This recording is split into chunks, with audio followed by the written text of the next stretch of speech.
France میں بقی کے عزاداروں کا زبردست ماتم و پرسا، احتجاجی مظاہرہ، ایفل ٹاور کے سامنے لاکھوں سیاح حیران و ششدر۔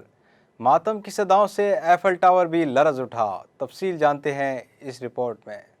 4 دہائیوں تک دنیا کی بلند ترین عمارت کا درجہ رکھنے والے انقلاب فرانس کی یادگار عظیم الشان ایفل ٹاور کے سامنے دنیا بھر سے آئے لاکھوں سیاحوں کے بیچ چند سو سیاہ پوش افراد کے گروہ کے درمیان ایک گریہ میں ڈوبی ہوئی آواز گونج رہی تھی۔ جس بی بی کی کنیزی پر حضرت آسیہ اور مریم نازاں تھیں، جس بی بی کی ماں کے مال پر اسلام پل کر جمع ہوا، جس بی بی کے بابا 1,24,000 انبیاء کے سردار اور وجہ تخلیق کائنات تھے، اور وہ اللہ کے محبوب ہر روز اس بی بی کے دروازے پر سلام کر کے گزرتے تھے۔ بیٹی کے آنے پر اس وقت تک نہ بیٹھتے تھے جب تک وہ بیٹی نہ بیٹھ جاتی تھیں۔ کائنات کا اس سے بڑا مصائب اور کیا ہوگا کہ اپنے بابا کے بعد وہ بیٹی اپنے بابا کے دربار میں اپنے حق کے لیے سوالی کھڑی رہی۔ جو بی بی اتنی بڑی صدیقہ تھی کہ اسے حجاب پنجتن میں آتا دیکھ کر نجران کے عیسائیوں نے مباہلے سے دستبرداری اختیار کر لی تھی، اس بی بی کی گواہی دربار میں جھٹلا دی گئی۔ بابا کی رحلت کے بعد اس بی بی کے دروازے کو آگ لگا دی گئی، اور انتہا یہ ہوئی کہ اس بیٹی اور اس کی اولاد کو قبروں میں بھی چین سے نہ رہنے دیا گیا۔ فقط ان کی لاشیں ہی پامال نہیں کی گئیں، ان کی قبروں کو بھی 1 صدی قبل جنت البقیع میں پامال کر دیا گیا۔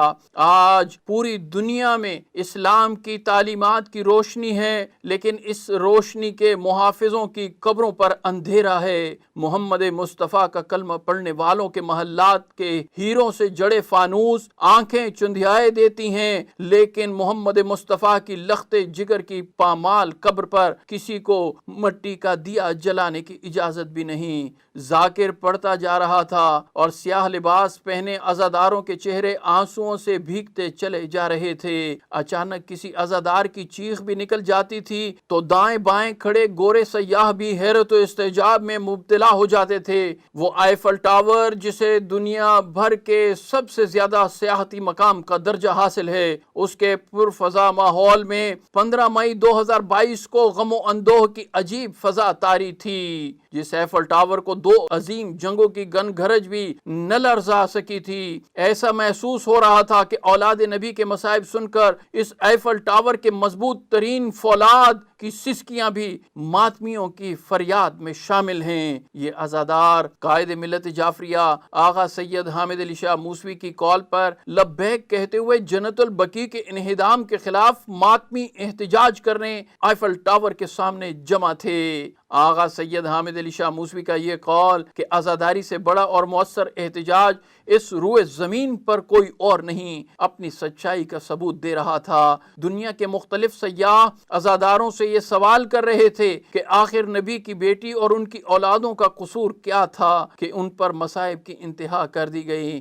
تحریک نفاذ فقہ جعفریہ فرانس کے جنرل سیکرٹری واحد حسین جعفری کی فراہم کردہ تفصیلات کے مطابق ہر سال تحریک نفاذ فقہ جعفریہ کے سربراہ آغا سید حامد علی شاہ موسوی کی کال پر جنت البقیع اور جنت المعلا میں پیغمبر اسلام حضرت محمد مصطفیٰ صلی اللہ علیہ وآلہ وسلم کی بیٹی حضرت فاطمہ زہرا، آل اطہار، ازواج مطہرات اور صحابہ کبار کے مزارات کی مسماری اور ان سے منسوب نشانات کی نابودی کے خلاف تحریک نفاذ فقہ جعفریہ فرانس ایفل ٹاور کے سامنے احتجاجی مظاہرہ کرتی ہے۔ اس مرتبہ احتجاج کی انفرادیت احتجاج کے بعد ماتم اور مجلس کا پروگرام تھا۔ جیسے ہی یورپ کے دوسرے ممالک میں ایفل ٹاور کے سامنے ماتمی احتجاج کی خبر پہنچی تو نہ صرف فرانس کے طول و عرض سے بلکہ جرمنی، بیلجیم، برطانیہ سے بھی عزاداروں کی کثیر تعداد تمام مصروفیات ترک کر کے ایفل ٹاور پہنچ گئی۔ جو نہ پہنچ سکے وہ بروقت اطلاع نہ ملنے کا شکوہ کرتے نظر آئے۔ 15 مئی بروز اتوار وقت مقررہ پر جنت البقیع کے سوگواروں کی منفرد ماتمی ریلی کا آغاز ہوا، اس احتجاجی ریلی کی قیادت ٹی این ایف جے فرانس کے صدر علامہ مرتضی علی حیدری، ٹی این ایف جے فرانس کے جنرل سیکرٹری واحد حسین جعفری، سید شجاع حسن زیدی، ٹی این ایف جے فرینکفرٹ نے کی۔ اس موقع پر سید زاہد نقوی، سید تراب شاہ، سید نوید شیرازی، سید طلعت شاہ، سید بازل شاہ، سید زرغام رضوی، سید پیکر رضوی فرزند، سید اسد رضوی، محمد اویس قادری، سید رضا عباس زیدی، سید مرتضی شاہ، سید موسیٰ رضا شاہ، آصف گوندل، سید کمال حیدر شاہ سمیت بزرگوں، بچوں اور عزاداروں کی کثیر تعداد نے شرکت کی۔